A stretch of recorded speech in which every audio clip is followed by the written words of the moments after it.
And welcome to Brain Wealth with your host, Bryan Repple. Bryan, good to be with you again. How are you, my friend? Man, doing great, Bill. Glad to be back and sharing some great content to our listeners, and excited to be here. What are we going to be talking about today? You know, it's fun, Bill. I'm actually in Charlotte, North Carolina right now at a think tank called a mastermind, a think tank, and people laugh like, "What's a think tank?" Well, it's just kind of like that. People come together and thinking. Yes, exactly. And talking about the conversation we're going to be exploring over the next probably 2 or 3 shows about money, mindset, beliefs, behavior. And it's really interesting. Being in Charlotte just kind of brings back a lot of memories because I went to school in North Carolina. I went to school in Raleigh, and which is about 2 hours outside Charlotte. So just being in the state of North Carolina brings back memories. There's just old feelings of just being in this area. And it made me think here I'm celebrating, I would say, my 27th year in business and the 27th year in the financial market, helping families navigate their financial lives. And it's not just their financial, it's emotional. And there's so many things that go into just not just the money side of it, but all the decision making that they all get to explore at different stages of their life.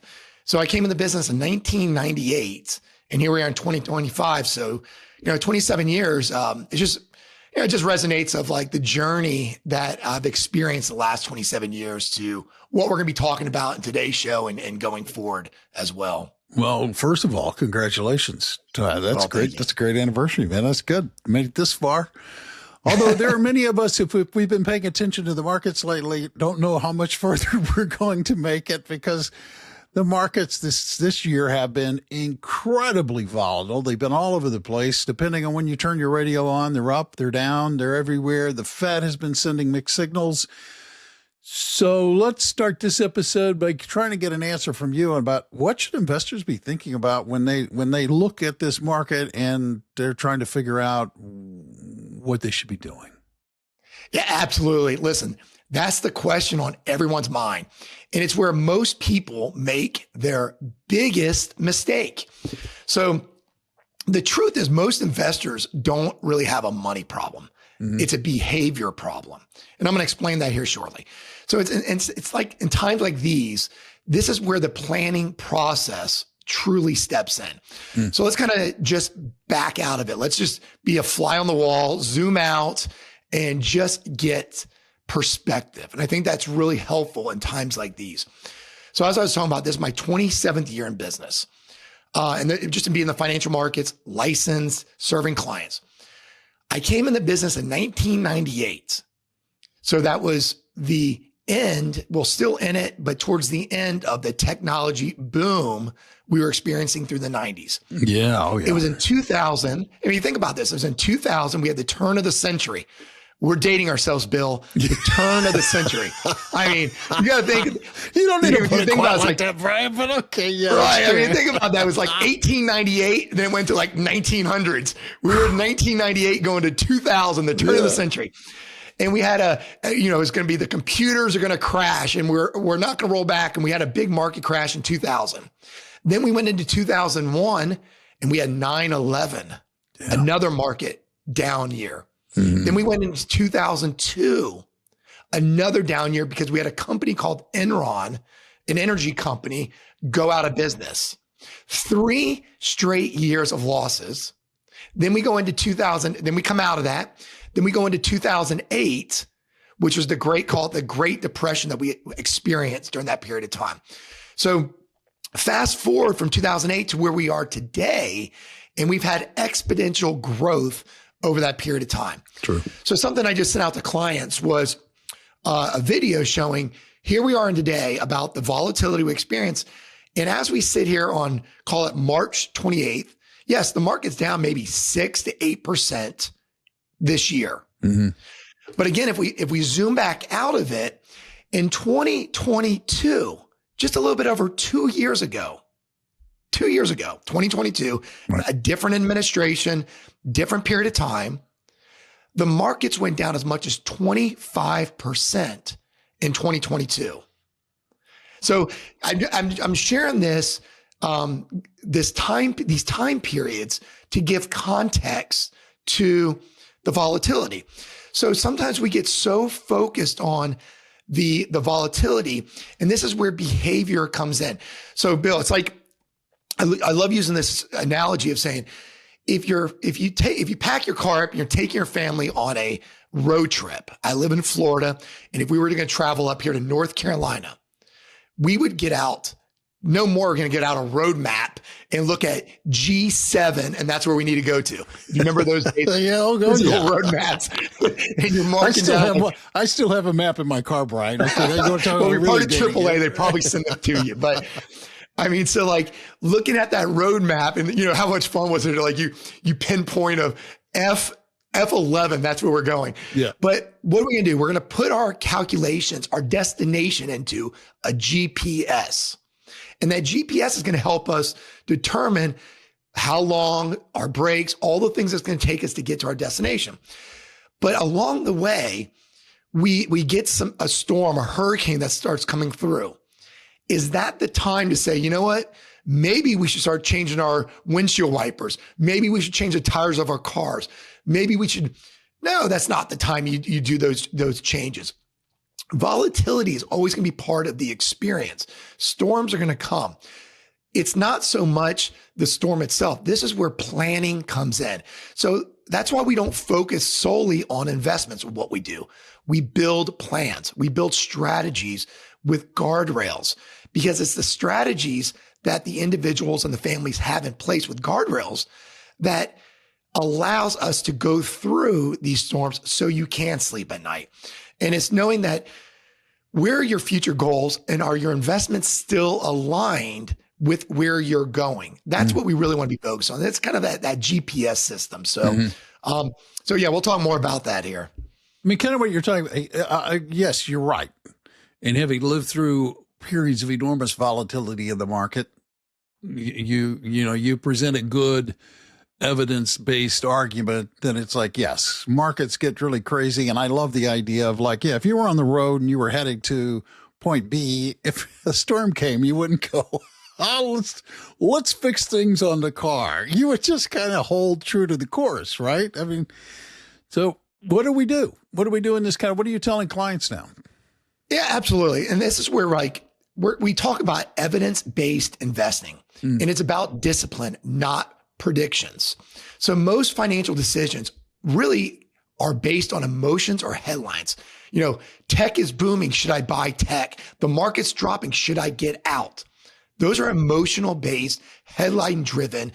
You know, one of the things I talk about, Bill, is it's funny. I've gotten more phone calls or client reviews we're doing right now in this environment with the markets down, call it 6 to 8% to the year. But in and I ask clients and I show them on the screen, I say, but it's really funny. In 2022, nobody called when the markets were down 25%. Wow. Inflation was reaching some of the highest numbers we've seen in 2022. So it's more based sometimes on where are we getting our information? And we have to go back to the individuals and say, you know, is the plan and the goals aligned with where you are going? So, and that's where winning is about having a process. We're not about how we look at our families, the investments. It's about having a process. We're not about chasing the returns. Yes, they're important, but we're using academically backed research. We look at portfolio rebalancing, diversification. But again, Bill, it really comes back down to, I use these two words, goal alignment. So it comes down to like, what's your plan? What's your timeline? What's your purpose? Are we bridging the gap of where you are? I mean, are we bridging the gap? Really hear those words, bridging the gap of where you are and where you want to be. And we do that before the storm. Before the storm comes, before the volatility comes, because it's like, hey, we got the GPS set up. We've got the guardrails in place.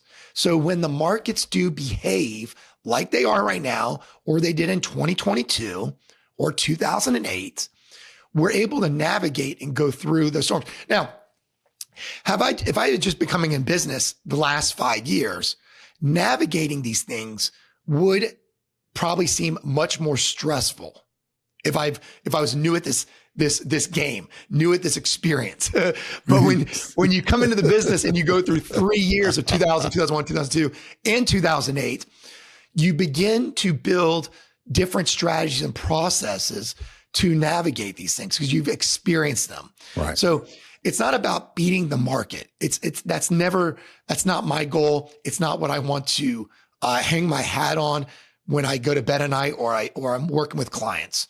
It's not about beating the market. It's about funding and creating the life that the clients want with confidence, even in uncertain times. And I want people to hear that. It's creating that confidence, creating the life that you want with confidence in uncertain times. And that's where we are. So we do that before the storm. So when the storms come, it's like, hey, let's review. Let's make sure things are set up and go about living your life. And that's what we really want to put focus on. Yeah, no, that's interesting. So then what is the biggest mistake you're seeing people make now in 2025 with their investments? Yeah. And this is really, I think so much of what our role is, my role to serve clients is if they are standing on the edge of the cliff and they're like, hey, should I jump? Should I get out? Should I make these decisions? And it's letting short-term emotions hijack long-term vision. It's reacting to rate cut rumors or interest rate going up or down. It's trying to time the market. It's forgetting what we're actually, when I say myself, even my own money, but it's forgetting what the clients are actually investing for. Yeah. So that's why I really try to zoom out and look at from a broader perspective of 2008, 2022, and not projecting or predicting what the future looks like, because financial planning, this is really interesting. I love this thought process. When I design plans for clients and we put this together on paper, on the computer, and we go through it, financial planning is a living, breathing document. I mean, if you think about a tax return, once you file it, it's done. That return is complete. Or estate planning. Most things are kind of like that's a contract that's been put in place. But a financial plan, it's a living, breathing document, because after day one and you put it together, it's already outdated. If you think about that, the plan's already outdated after you put those numbers in, because the things have already changed the next day. The numbers have changed. The values have changed. What you spend money on has already changed. I mean, prices go up the next day or in a week or a month. Things are always evolving. So as long as the plan and we have a strategy in place, we can remove short-term emotion and the noise and help clients navigate these, I don't even call these challenging times. Sometimes it's just more confusing because it's new to us. But when you go back and look at it, I think, Bryan, I think of this all the time because I was a business and market reporter for many, many years, right? And people will always say markets are rational.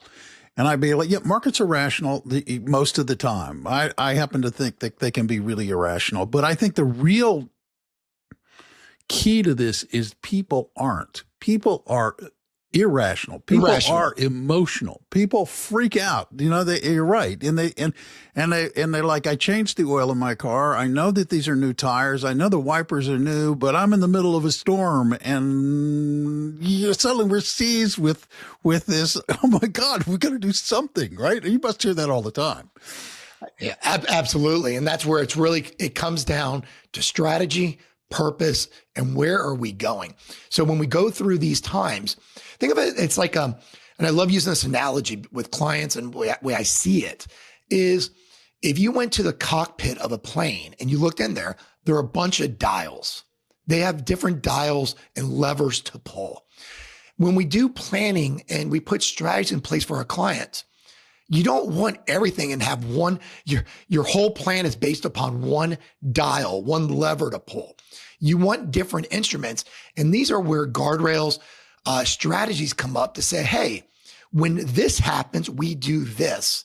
Or if that happens, we can pivot based upon the environment. Because it's not just about wealth. It's about well-being. It's about your family, your future, your peace of mind. And that's what real planning delivers, real strategies and being more evidence-based and goal-driven, having a plan in place. That's really what it is. So we're not just hanging our hats on a short-term 2-3 month experience. It's about where are we really going? And based upon what's happening, can we still get you there? It's removing the emotional roller coaster of investing. And that's excellent. For Bryan, people who are listening to this conversation and may not have a relationship with you yet, but they're kind of curious, what's the best way for them to reach out and get in touch with you and maybe start a conversation? Yeah, absolutely, Bill. So the show is called Brain Wealth, but if you go to Repple, REPPLE, wealthgroup.com, there's a calendar link there. Jump on our schedule. Reach out to myself at Bryan, that's with a Y, BRYAN, at GARepple.com. Or here in the show notes, in the show itself, there's a link to our website too. So love to meet with you and schedule a 15-minute introduction to see if we are a fit for you, what it is we do, our process, and help bring clarity and confidence to your future. Yeah, that's fantastic. And if you're liking this podcast, I would encourage you to subscribe to it. Hit the follow button. That way, when Bryan drops new episodes, you won't miss them and you can automatically listen to them. The other thing I'd ask you to do is, if you like it, share it. Tell people about it. Word of mouth promotion is terrific, and we really appreciate it. So until the next episode, I'm Bill Tucker. On behalf of Bryan and everybody at Repple Wealth, thank you for taking the time to listen today. And remember, you can go out today and make today a great day or not. The choice, remember, is yours. Until next time. Thank you for listening to Brain Wealth with Bryan Repple. Click the follow button to be notified when new episodes become available. Visit our website at www.repplewealthgroup.com. That's REPPLE wealthgroup.com. The information covered and posted represents the views and opinions of the guest and does not necessarily represent the views or opinions of Bryan Repple. The content has been made available for informational and educational purposes only. The content is not intended to be a substitute for professional investing advice. Always seek the advice of your financial advisor or other qualified financial service provider with any questions you may have regarding your investment planning. Bryan Repple is a registered representative and investment advisor for G.A. Repple & Company, member of FINRA SIPC.